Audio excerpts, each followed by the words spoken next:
어차피 우리 집의 미래 가치가 상승하면 옆집도 오르고 다 올라. 그러니까 그 선택을 하면 되는 거예요. 그래서 내가 오늘 샀는데 떨어지면 어때? 상관없어. 오늘 샀는데 오르면 어때? 상관없어. 나는 뭐만 갖고 보는 거야. 근데 2년 후에도 또 안 팔려. 그러면 어떻게 되는 거야? 계속 2주택자로서 남게 되는 경우가 생기는 거죠. 한 80%는 이렇게 들어온다는 거야. 생각지도 못하게.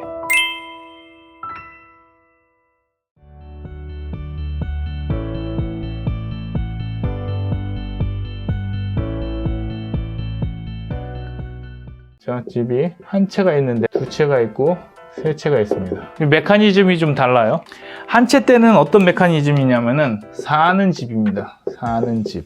물론 투자 비용이 있는데 이 투자가 뭐야? 미래 가치를 품고 가는 거예요. 미래 가치에 투자하는 게 아니라 미래 가치를 품고 가는 거라고. 그러다 보니까 뭐해? 어차피 우리 집의 미래 가치가 상승하면 옆집도 오르고 다 올라. 그러니까 다른 집도 또 오르죠. 그렇기 때문에 뭐가 되냐 하면은 여기서는 그냥 단순하게 이 미래 가치를 올리는 게 아니라 내 자산 가치가 뭐를 따라잡냐면은 인플레이션을 잡아주는 거야. 이걸 리스크 헤지라고 하는 건데, 인플레이션을 자산 가치가 잡아주면서 걱정이 없죠.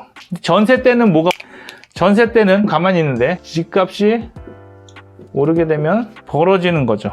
전세금이 가만히 있더라도 집값이 오른다 그러면은 내 자산은 가만히 있지만 인플레이션의 방어가 안 되는 거지. 그러니까 인플레이션을 방어해주는 역할을 해주는 게 집의 소유란 말이지. 전세일 때는 이 인플레이션 방어가 안 되는데 소유를 하고 있으면 인플레이션 방어가 되죠. 디플레이션이 오면 어떡하냐? 그건 어쩔 수 없는 거지만 어쨌든 간에 샀잖아요. 사는 거에 맞추면 된다. 그럼 한 채를 보유하는 것은 어디에 초점을 맞춰야 되냐? 여기에서는 사는 집은 이제 소비하는 입장이고 우리는 무슨 입장이냐면은 돈을 벌겠다고 하는 거잖아요. 경제를 안다고 하는 사람들이 지금 공부를 하는 입장에서는 어떤 식으로 봐야 되냐면은 이 사는 집이 월세하고 전세가 있는데 이 월세와 전세를 하지 않고 왜 사는 집을 해야 되느냐는 첫 번째는 인플레이션의 방어인데 두 번째가 있어요. 이거는 경제학적으로 나의 그 소득과 소비 입장에서 봤을 때 이 사는 집은 뭘 하는 거냐면은 월세와 전세는 이 뭐가 방어가 안 되는 거냐면은 아까도 얘기했지만 미래 가치가 방어가 안 되잖아요. 그러니까 어떻게 되냐면은 계속적으로 비용에 변동이 온다고. 자, 투자에서 가장 중요한 게 뭐라고 그랬어요? 안정성도 예측 가능성이란 말이야. 예측 가능성이 어때요? 월세랑 전세는 오르든 내리든 그게 중요한 게 아니라 예측이 안 되는 거죠. 그러면은 매매한다라는 것은 뭐 하는 거냐면은 비용을 뭐 하는 거예요? 고정을 시키는 거예요.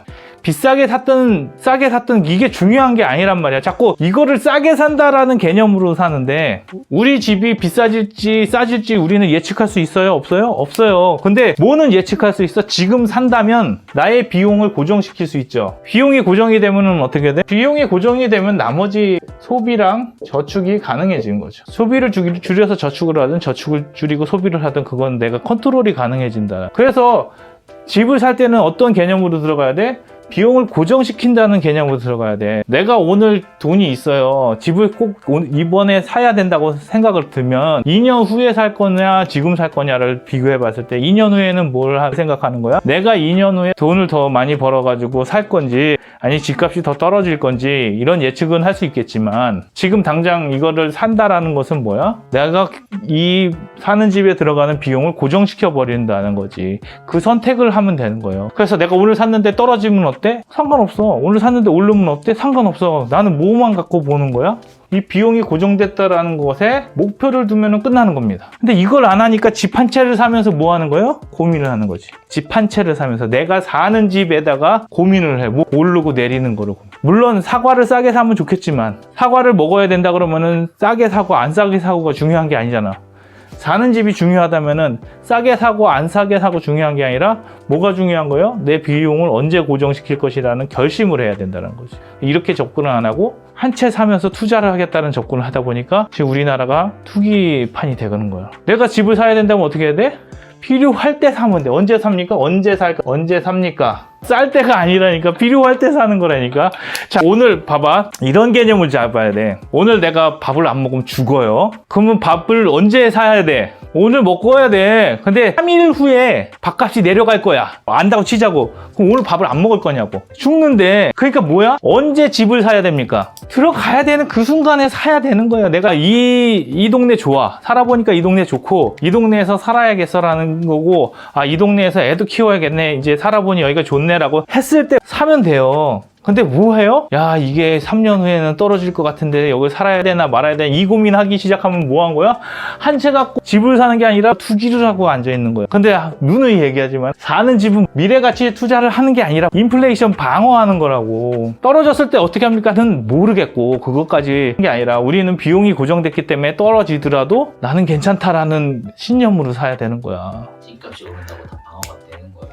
올라가기 때문에. 소득은 오른 건 아니지. 하지만 비용이 고정됐기 때문에 그 비용을 내가 감당하기로 했다 하면은, 월세였으면 월세가 월세가 올랐으면은 어떻게 돼? 내가 쓸 돈이 없어지는 거지. 근데 월세가 떨어졌을 때 어떻게 됩니까? 그래도 나는 뭘 한 거야? 이 선택을 한 거기 때문에 상관이 없다고. 근데 이 선택을 안 하려고 하죠. 왜? 그 알량한 떨어지는 얼마 때문에. 그게 이제 문제인 거야. 이걸 보는 시각에는. 그래서 이걸 한번 더 보자면은, 이런 개념 없이 투자가 미래 가치라고 하니까 자꾸 쌀 때 사고 싶은 마음이 생기는 거죠. 그래서 이거는 쌀 때 삽니다는 답이 될 수 없습니다. 한 채일 경우에는 언제 사요? 필요할 때 삽니다. 그래서 저한테 저 집을 살 건데 한 채 장만하려고 하는데 지금은 삽니까 맙니까 하면 저는 그냥 무조건 사라고 합니다. 비용 고정이 감당 가능한 선에서. 이 비용을 고정시킬 거란 말이야. 이제 집을 산다는 건 뭐야? 이 비용을 고정시키는 건데 감당 가능한 선에서. 근데 이제 무슨 얘기를 하냐면은, 대출을 그러면 영끌 하는 건 맞습니까? 영끌은 맞습니까? 감당 가능하면. 그래서 감당을 어디까지로 생각을 해야 됩니까? 판단을 해줘야 되는데,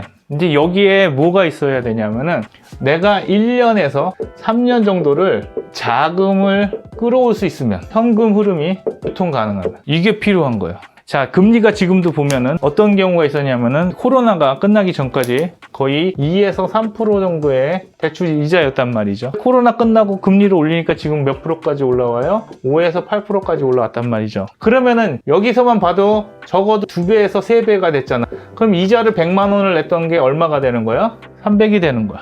이거는 인플레이션 방어가 아니지 않습니까? 라고 얘기할 수 있단 말이지. 이렇게 될 때를 대비해서 뭘 해줘야 되냐? 영끌을 할 게 아니라 뭐 해줘야 되냐면은 룸을 남겨놔야 되는 거죠. 그러니까 매출을 일으킬 때 뭘 하냐면은 감당 가능하다라는 게 영끌을 하라는 게 아니라, 내가 자금의 위기가 왔을 때 1년에서 3년 정도를 마이너스 대출을 받던, 아니면 내가 저축해 돈에서 해약을 하든 뭘 하든 간에 1에서 3년의 위기가 왔을 때 현금 흐름, 그러니까 이자만 낼 수 있으면 되잖아요. 그럼 봅시다. 100만 원에서 300만 원이 됐으면 우리 입장에서는 어떤 느낌이 와? 내가 300만 원이면 내 월급을 다 갖다 바쳐도 감당이 안 되잖아요. 그런데 무슨 거냐면은 평균 2년으로 생각합시다. 1에서 3년이니까. 그러면은 한 달에 얼마예요? 200만 원씩 나가는 거죠. 더 나가는 거죠. 그러면은 200만 원씩 더 나가는 거를 2년 동안 버텼다고 생각해봐. 그러면 얼마가 나간 거야? 2년이니까 24개월이란 말이야.